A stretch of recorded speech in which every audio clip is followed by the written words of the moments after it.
Hello again. Magluluto naman tayo ngayon ng munggo. Yan, nakuluan ko ng munggo. So okay na to, panggisa. Gigisa lang natin to Filipino style. Wala nang halo yan, munggo lang, kangkong, sibuyas, kamatis, bawang, munting panlasa. Right? Watch and learn. Ulog na natin yung bawang. Ayan, bawang.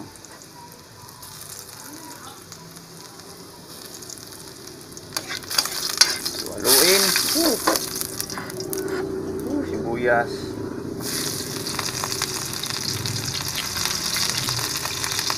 Sibuyas, walang kamatayang issue.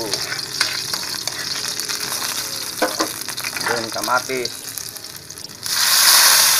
Yan lang. Haluin. O, diba? Hindi na kailangan gumastos ka pa ng pagkamahal-mahal. Ito talagang ulam lang talaga. Pambahay lang.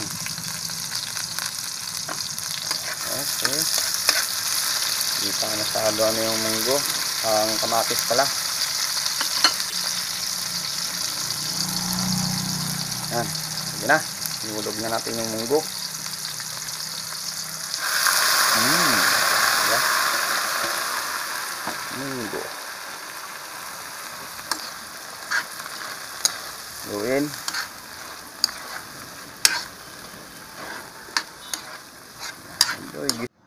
Alright. Ito na. Haluin. Yan. Lagyan ng asin.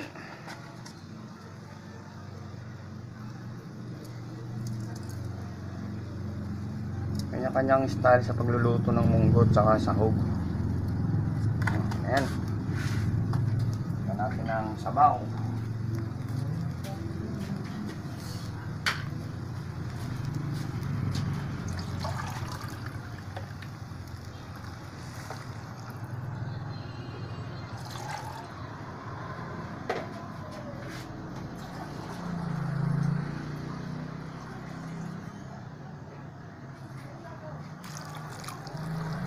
Yan, ayos na.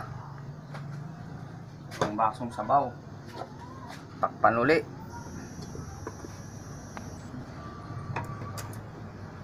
Maya-maya uli, pakukulungan lang natin ng konti. Yan o. Pag kumulo na yan, lagyan na natin tong kangkong. Kangkong hinahalo ko. Mas masarap kasi pag kangkong, ibagay depende sa ano, kung anong gusto mong ihalo. Pwede nga alugbati, malunggay, pero sa akin masarap kangkong. A few moments later. Yun, kulo na. Haluin. Yan. Lagyan natin ng konting bitchin. Tama na.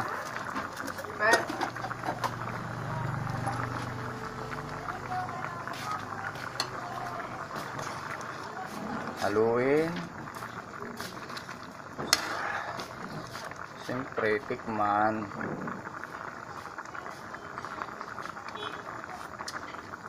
Ayos na. Halo na natin yung kangkong.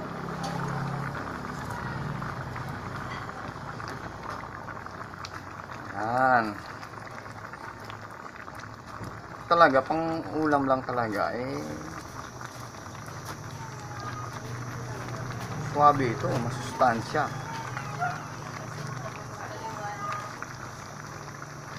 Sustansya talaga to, lalo na yung kangkong.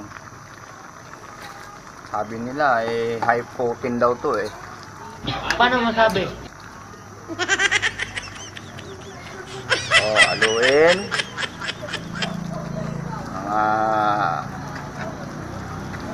Yung konting ano lang, medyo malang ano na yung kangkong. Pwede na nating patayin yung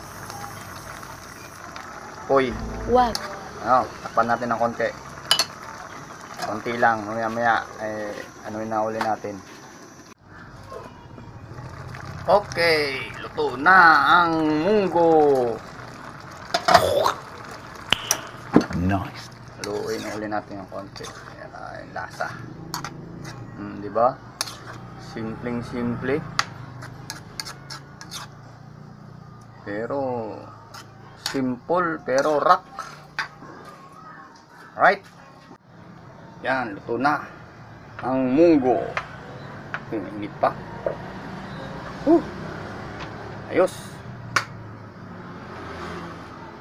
Bahala na kayo kung anong ipapartner nyo. Pwedeng tuyo o pritong isda. Kahit ano, basta prito. Sarap yan.